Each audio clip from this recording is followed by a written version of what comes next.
Senior सहाफ़ी तज्ज़ियाकार मीर साहब हामिद मीर साहब हमारे साथ हैं। मीर साहब, गज़ा से जो इतलात मिल रही हैं वो बहुत ही परेशान कुन हैं और ख़ास तौर पे शहादतों की तादाद जो है वो 5000 से कहीं ऊपर जा चुकी है। आपको इजराइल की नीयत क्या नज़र आती है? ये कोई टारगेटेड कार्रवाई के बजाय एक नस्ल कुशी जैसा मामला नहीं लग रहा आपको? बिकॉज क्लियरली वही है। इसराइल की तरफ से एक सोचे समझे मंसूबे के तहत फ़लस्तीनियों की बाकायदा नस्ल कशी की जा रही है और जो इस वक्त गज़ा की सूरत हाल है वहाँ पे सबसे ज़्यादा नुकसान जो है वो बच्चों का किया जा रहा है। छोटे छोटे बच्चे जो हैं वो उनके इमेजेस आपने देखे हैं कि उनको बहुत ही ज़ालिमाना तरीके से शहीद किया जा रहा है। तो दरअसल ये वही हॉलोकॉस्ट है जो कि यहूदी जो हैं उनके ख़िलाफ़ नाज़ी जर्मनियों ने दूसरी जंग अज़ीम के बाद शुरू किया था। तो वही कुछ आज जो इजरायली ज़ायनिस्ट हैं वो फ़लस्तीनियों के साथ कर रहे हैं। और ये जो कुछ भी इसराइल की तरफ से किया जा रहा है इसकी जो वजह समझ आती है वो ये है, बज़ाहिर वो ये कह रहे हैं कि हमने हमास को गज़ा से मुकम्मल तौर पे निकालना है, लेकिन उनका टारगेट सिर्फ हमास तो नहीं है, उनका टारगेट औरतें हैं, बच्चे हैं, बूढ़े हैं। हॉस्पिटल्स में तो हमास नहीं बैठी हुई ना, तो वो हॉस्पिटल्स को भी टारगेट कर रहे हैं। तो एक बहुत ही बदकिस्मती की बात यह है कि तमाम जो मगरबी ताकतें हैं वो इसराइल के पीछे खड़ी हैं और ऐसा लगता है कि ये जो गज़ा में फ़लस्तीनियों की नस्ल कुशी हो रही है तो दुनिया को एक तीसरी आलमी जंग की तरफ धकेला जा रहा है। तो इस सूरत हाल में जो इसराइल की जो इस वक्त स्ट्रेटजी नज़र आती है वो ये है कि गज़ा को मुकम्मल तौर पे फ़लस्तीनियों से पाक कर दिया जाए। यहाँ पे जितने भी घर हैं, इमारतें हैं, इन सब को मलबे का ढेर बनाया जाए और यहाँ पे ये यहूदियों को आबाद करेंगे जिस तरह के इन्होंने दरिया उर्दन के मगरबी किनारे पे 6.5 लाख से ज़्यादा यहूदियों को आबाद किया। तो यही इनकी स्ट्रेटजी है कि जिस तरह इन्होंने मगरबी किनारे पे यहूदियों की बस्तियाँ कायम की हैं तो ये गज़ा से फ़लस्तीनी मुसलमानों को निकाल कर यहाँ पे यहूदियों की बस्तियाँ कायम करनी चाहते हैं। और ये दरअसल जो यूनाइटेड नेशंस का 2 स्टेट सलूशन फार्मूला है ये उसकी खिलाफ वर्जी है। बहुत सी चीज़ों की खिलाफ वर्जी है, मतलब जंगी कवानीन की खिलाफ वर्जी है। मीर साहब, आप फ़लस्तीनियों का जज्बा भी पूरी दुनिया ही जानती है, गज़ा की पट्टी से भी आप वाकिफ़ हैं। आपको लगता है कि इसराइल किसी मौके पर अगर ज़मीनी हमला करने के लिए यहाँ आया तो इससे आसान अहदाफ नहीं मिलेंगे बल्कि प्रॉब्ली गोरिल्ला वॉर जैसी सूरत हाल का सामना करना पड़े? आपको पता ही होगा कि अभी 2 दिन पहले इजरायली टैंकों ने कोशिश की कि खान यूनुस के रास्ते से वो गज़ा की पट्टी में दाखिल हों। खान यूनुस जो है ये रफ़ा बॉर्डर और गज़ा सिटी के दरमियान एक जगह है खान यूनुस। यहाँ पे एक बहुत बड़ा फुटबॉल स्टेडियम भी है। तो ये बिल्कुल जो इजरायली सरहद है उसके करीब है। लेकिन यहाँ से जैसे ही इजरायली टैंक दाखिल हुए तो उनको बड़ी शदीद मुज़ामत का सामना करना पड़ा और वो अपने टैंक छोड़ के वापस भाग गए।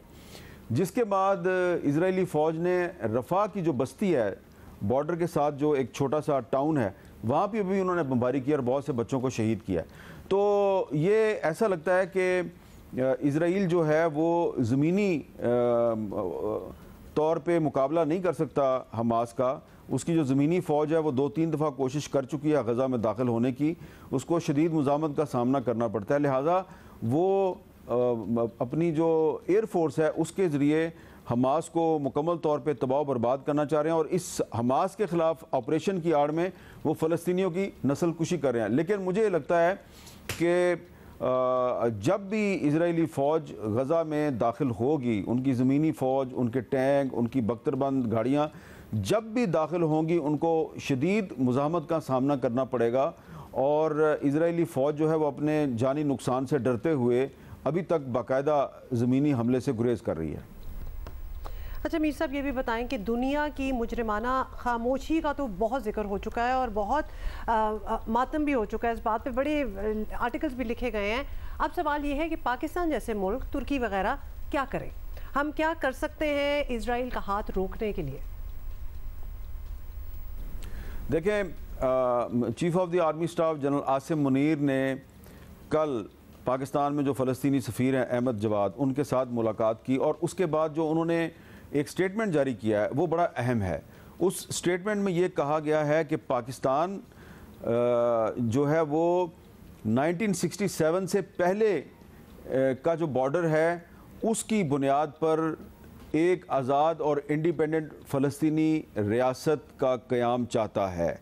Chief of the army staff के बिहाफ पे जो ISPR की प्रेस रिलीज़ है उसमें 2 स्टेट फार्मूले को मेंशन नहीं किया गया, जो कि यूनाइटेड नेशंस की रेजोल्यूशन की रोशनी में कहा जाता है 2 स्टेट फार्मूला। लगता ये है कि आर्मी चीफ के ख्याल में जो कायद-ए-आज़म मोहम्मद अली जिन्ना की पॉलिसी है वो ज़्यादा अहम है। कायद-ए-आज़म ने दिसंबर 1947 में अमेरिकन प्रेसिडेंट ट्रूमैन को एक ख़त लिखा था और उसमें उनसे कहा था कि हम जो फ़लस्तीन की तकसीम है इसको नहीं मानते और इससे कभी भी मशरक़ वस्ता में अमन कायम नहीं होगा। और कायद-ए-आज़म ने यह भी कहा था कि इसका सिर्फ फ़लस्तीनी अरबों को नुकसान नहीं होगा बल्कि वो यहूदी जो कि नाज़ी जर्मनियों के जुल्म का शिकार हुए उनको भी कभी अमन व सुकून नहीं मिलेगा।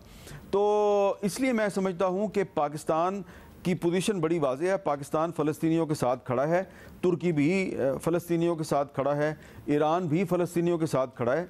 इस वक्त जो असल इम्तिहान है वो अरब ममालिक का है और अरब ममालिक की एक बहुत बड़ी अक्सरियत जो है वो 2 स्टेट सलूशन को सपोर्ट करती है, लेकिन फ़लस्तीनियों की एक बड़ी अक्सरियत और इजराइलियों की बड़ी अक्सरियत जो है वो 2 स्टेट सलूशन को सपोर्ट नहीं करती।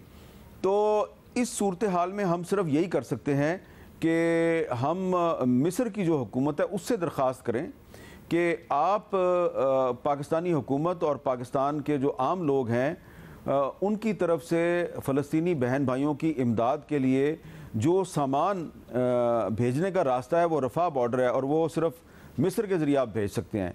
पाकिस्तान की जो फलाही तंजीमें हैं, NGOs हैं, उनको अगर मिस्री हुकूमत वीज़े दे दे तो उससे भी काफ़ी मुश्किलात आसान हो सकती हैं, क्योंकि ये लोग वहाँ पे जाएंगे, इनके साथ डॉक्टर भी जाएंगे, ये रिलीफ गुड्स भी लेके जाएंगे। तो हम इस तरह से अपने फ़लस्तीनी बहन भाइयों की मदद कर सकते हैं। लेकिन बदकिस्मती से अभी तक जो पाकिस्तान में जो इमदादी तंजीमें जो हैं वो फ़लस्तीनियों की मदद करना चाहती हैं, उनको तो वीज़े ही नहीं मिल रहे, मिस्र का ही वीज़ा नहीं मिल रहा।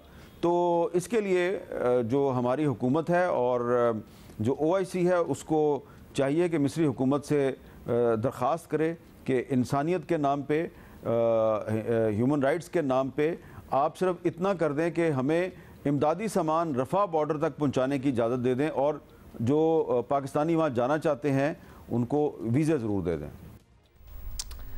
बहुत शुक्रिया मीर साहब। बहुत से लोग हैं यकीनन जो कि मदद करना चाहते हैं, ख़ुद जाके ना कर सकें तो एटलीस्ट कोई इमदाद किसी तरीके से पहुंचाना चाहते हैं। लेकिन जब हमें ये बातें सुनने में आती है ना कि रफ़ा क्रॉसिंग पे लिटरली 7-8 ट्रक को ही जाने की इजाज़त मिल रही है तो में बारिश के 2 कतरों के मुताबिक बिल्कुल फिर हम हैरान हो जाते हैं कि एटलीस्ट वो चीज़ तो खुल जानी चाहिए कि बाकी जंग जो हो रही है वो एक और मामला है, लेकिन जो दुनिया में एक तरीक़ेकार है कि आप ह्यूमैनिटेरियन एड जो है वो चलती रहती है, जो कि इधर बिल्कुल बंद की हुई है। बिल्कुल ये 1-2 ट्रकों वाली बात है, वो तो वहाँ के लोग ही जमा करके भेज देते होंगे। वो तो अली इमरान भी बता रहे थे, वो तो लंगर में वो तो क्रॉस करते ही बच जाता है, वो क्या खाना हमारे यहाँ तो लिटरली बिल्कुल सही वो कह रहे थे कि वो तो लंगर में ही इतने ट्रक हमारे ख़त्म हो जाते हैं। तो ये बहुत कम तादाद है, इससे तो डबल ट्रिपल बहुत ज़्यादा ज़रूरत है वहाँ जो किया जाना चाहिए। तो सबसे पहले तो उस क्रॉसिंग का मामला जो है वो ठीक होना चाहिए। कौन से जंगी कवानीन के खिलाफ वर्जी की बात कर रहे हैं या ह्यूमैनिटेरियन चीज़ें, मतलब अस्पतालों पे हमले कौन करता है?